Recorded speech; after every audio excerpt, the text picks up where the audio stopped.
imaginons maintenant que on veuille créer un menu qui serait au début. Donc, ouais, ça c'est super long évidemment. Résumé. Pour créer un menu, déjà, on va créer une nouvelle scène. Il faut toujours créer des nouvelles scènes. Donc là, je vais aller dans Fichier, New Scene. Il m'ouvre le même menu que d'habitude, je reprends un truc en 3D. Voilà, j'ai créé une nouvelle scène. Je vais la nommer différemment. Donc d'abord j'ai envie de la sauvegarder. Save as. Et là je vais la sauver dans les mêmes dossiers de scène que j'ai mis jeu. Et je vais l'appeler menu. Voilà. Donc là on voit elle est ici avec les autres. Maintenant je vais la créer. D'abord je vais prendre la caméra. On voit que la caméra elle monte le ciel. Donc ça on ne veut pas pour un menu. On va mettre Solid Color. Moi par exemple je vais choisir une couleur qui sera le noir. Voilà. Donc là maintenant si on clique sur la caméra c'est plus qu'un écran noir. Bon, on pourrait mettre du blanc aussi. Hein. Mais bon, pour créer notre menu, par exemple, commençons par créer du texte. Donc je vais faire un clic droit. Et là, au lieu d'aller dans 3D Object, on va dans UI. C'est là où sont tous les menus. Par exemple, je vais mettre du texte. Donc là, bon, j'ai mon texte, je vais l'appeler texte, très bien. Je peux choisir le contenu du texte. Alors ça pourrait être bienvenue, par exemple, avec un point d'exclamation. Si je reclique sur ma caméra, là on voit que c'est tout noir, c'est normal, c'est parce que mon texte c'est noir sur noir, donc on voit rien. Donc je vais changer sa couleur. Ici on a la couleur. Donc je choisis une nouvelle couleur, le blanc. Voilà. Et maintenant, si je regarde ma caméra, on voit, alors là on voit pas, mais si je vous mets la fenêtre de play, on voit qu'il est là, mon bienvenu, il est tout petit. Donc, ce qui pourrait être intéressant pour moi, ça serait donc de changer un peu sa taille. Donc pour changer sa taille, donc déjà je vais cliquer sur texte. Et là par exemple, donc je vais le placer en 0,0, ce qui correspond au centre de l'écran. Je vais un peu l'élargir, on va dire qu'il fait 300 de large, qui fait 120 de haut. Je vais changer sa police, je vais le mettre à 36 pour qu'elle soit plus grande. Et je peux même augmenter sa taille. Je pourrais multiplier par 3 sa taille, comme ça. Et je vais le mettre en centré. Maintenant, pour vous montrer ce que ça donne ça.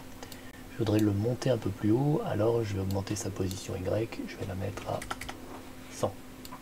Ce qui nous donne ça. Ensuite, je vais rajouter d'autres composants, comme par exemple une combo box, une select. Pour ça, je vais aller dans mon Canva qui a été créé automatiquement au moment où j'ai créé le texte. Et je vais faire un clic droit, UI, et je vais rajouter donc, alors je crois que ça s'appelle une drop-down. Drop-down. Voilà, une drop-down, .info, c'est ces espèces de petits machins. Donc pareil, je vais modifier les trucs, je vais augmenter sa taille, donc je vais mettre un bon 300 aussi, là je vais multiplier par 2 pour que ce soit plus gros. Bon, je vais pas trop toucher au reste, je vais la monter un peu en position. Je vais la mettre à 50, un petit peu plus haut, 80, 90, voilà. Ce qui nous donne ça.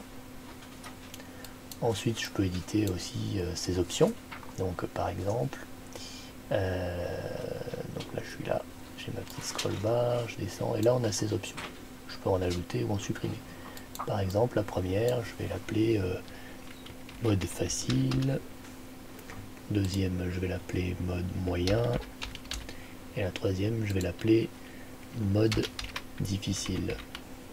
Difficile. Voilà, ça c'est fait. Alors on peut changer, on peut mettre des événements s'il se passe quelque chose ou quoi, ça on verra plus tard. Donc là on a notre combo box. Je peux rajouter aussi une petite scroll, donc un slider, ça s'appelle. Slider.formation, bah c'est ça.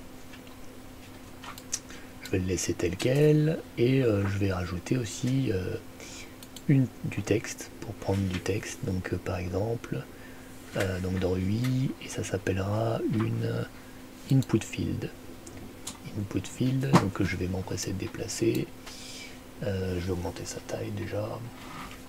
200, allez même 500, on s'en fout. monte un peu sa hauteur. Non, en fait c'était bien. Voilà. Et je vais la descendre un peu pour pas qu'elle écrase l'autre. Non, on sera moins 50 pour que ça soit en dessous du milieu. Et ça nous donne ça. Voilà.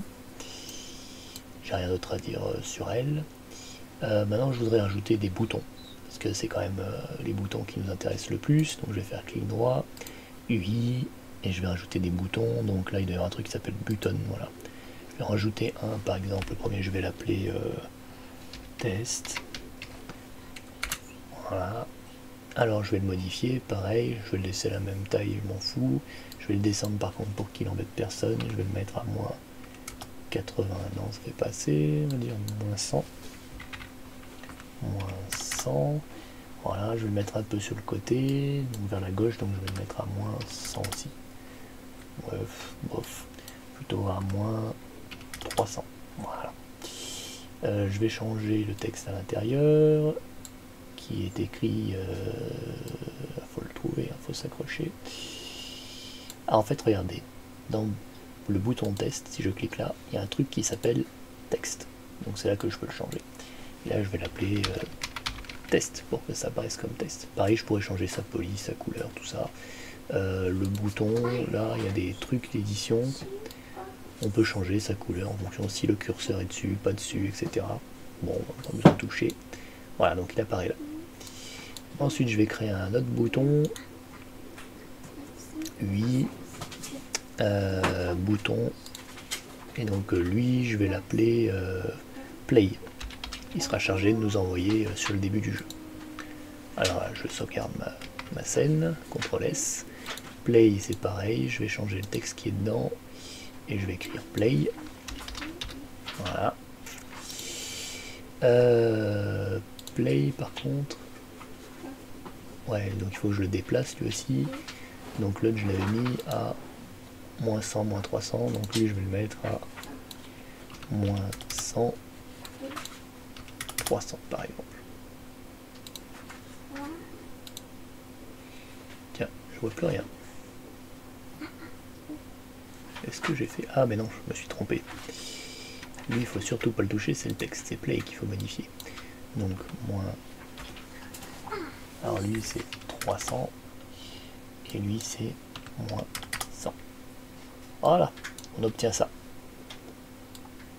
Alors, là, maintenant, on va voir comment mettre du code dessus. L'idéal, c'est de mettre un script dans Canva. Donc soit en cliquant sur Add Component, Script, New Script, en le créant, soit en important directement un script qu'on a déjà fait. Donc ce que moi j'ai fait, donc si je vais dans Asset, là, il y a un script que j'ai appelé Gestion. Je vais le mettre dans Canvas. Voilà. Alors ce script, je vais vous le montrer. Le voici. Donc, déjà j'ai rajouté ces deux lignes. Un qui permet de charger la librairie de scène management, on verra plus tard à quoi ça sert, c'est pour changer de scène en fait pendant le jeu. Et un qui charge UI. Ensuite j'ai mis des serialize fields qui permettent de rajouter des paramètres ici, là, dans la partie du script, il rajoute des paramètres. J'en ai mis 3. Donc, qui sont respectivement un input field, ce qui correspond à la vignette pour éditer du texte, un slider, ce qui correspond aux petites machins qu'on peut bouger de gauche à droite, et un drop-down qui correspond à la liste dépliante où on peut choisir une option. Ça me permet de les avoir ici comme paramètres d'entrée. Et du coup, je peux aller les chercher directement et les placer ici en drag and drop. Par exemple, le premier c'est input field. Donc pour avoir input field, je prends input field ici, donc qui correspond à la vignette de texte, et je vais le dropper ici. Pareil avec le slider, je le mets ici, et le drop, je le mets ici. Ah, il y a eu un bug avec le slider, je recommence. Voilà. Alors en fait ça permet de récupérer donc toutes les valeurs de ces menus en les mettant comme paramètres externes du script, et du coup on pourra récupérer les paramètres des éléments dans le script en les drag and dropant comme ça, après les avoir déclarés comme paramètres ici. Donc ça veut dire que cette variable là, elle va récupérer toutes les infos sur le input field, celle-ci sur le slider et celle-ci sur le drop down. Les noms ici sont arbitraires, par contre les types doivent correspondre au type des composants que l'on veut récupérer. Ensuite, là j'ai créé deux fonctions. Une que j'ai appelée active, en précisant bien qu'elle était publique, et une que j'ai appelée jouer, en précisant bien qu'elle était publique. Avant de voir ce que font ces fonctions, alors si, voyons ce que font ces fonctions, pardon. Donc en fait, celle-ci, elle met dans la variable g le texte contenu dans input_field, qu'on a passé en paramètre, qui correspond à la vignette qu'on avait placée dans le canevas. C'est celle qu'on a drag and droppée. Ensuite, on prend cet input_field texte et on va changer le texte qui est à l'intérieur. On va le rajouter lui-même, plus un underscore, plus lui-même. Ensuite, on récupère la valeur qui est dans le slider, donc qu'on a drag and droppé, qui est le rond qui va de gauche à droite.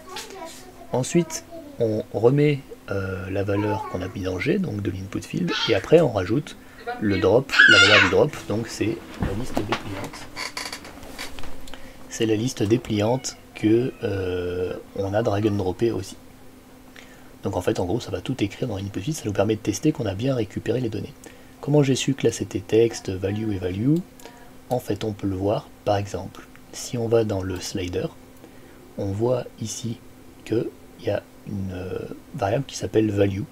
Et donc, en fait, on sait que si on met lui.value, on récupérera sa valeur qui est dedans, tout simplement. Et c'est la même chose pour le input text, où là, on a carrément une variable qui s'appelle texte, je crois. Ouais, non, en fait, dans le input field, il y a une subtilité, texte, il est là. Et voilà. Alors maintenant, on va voir ces fonctions qu'on a codées ici, à qui on a donné des noms. Celle-ci, on verra après, elle permet de changer de scène. Et ben, il faudrait qu'on les active avec les boutons. C'est ça le but. Donc on va les associer aux boutons. Comment est-ce qu'on fait ça? On va dans le bouton, par exemple le bouton test. Et ici, on voit il y a des événements qu'on peut coder, dont un qui s'appelle onClick. On peut rajouter autant d'événements qu'on veut au moment du clic du bouton. Donc je fais plus. Là, il me met un petit truc runtime, nos fonctions et un truc none en dessous. Dans le truc none, il faut drag and dropper le script, le canvas qui contient notre script, qui contient la fonction qu'on veut lancer. Donc je mets le canvas, et là maintenant je vais choisir la fonction qui est dans le canvas, qui est dans son script gestion, et là je prends la bonne fonction qui est la fonction test normalement, qui pour des raisons inconnues n'apparaît pas encore, non active, excusez-moi. Voilà, donc là j'ai associé la fonction du script gestion qui est dans le canvas, point active, donc celle-ci, vous voyez, qui s'appelle bien active.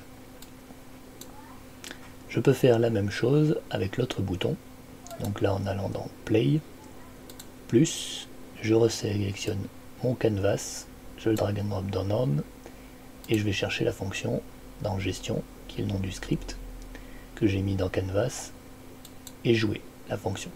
Donc ce bouton, quand on le cliquera, lancera la fonction jouer, et ce bouton lancera la fonction active, qui sont respectivement ces fonctions-là. La fonction active que j'ai mis dans mon script gestion, que j'ai associé au canvas, et jouer. Voilà, maintenant on n'a plus qu'à tester. Donc sauvegardons déjà. Tac. Je clique sur le play pour le test.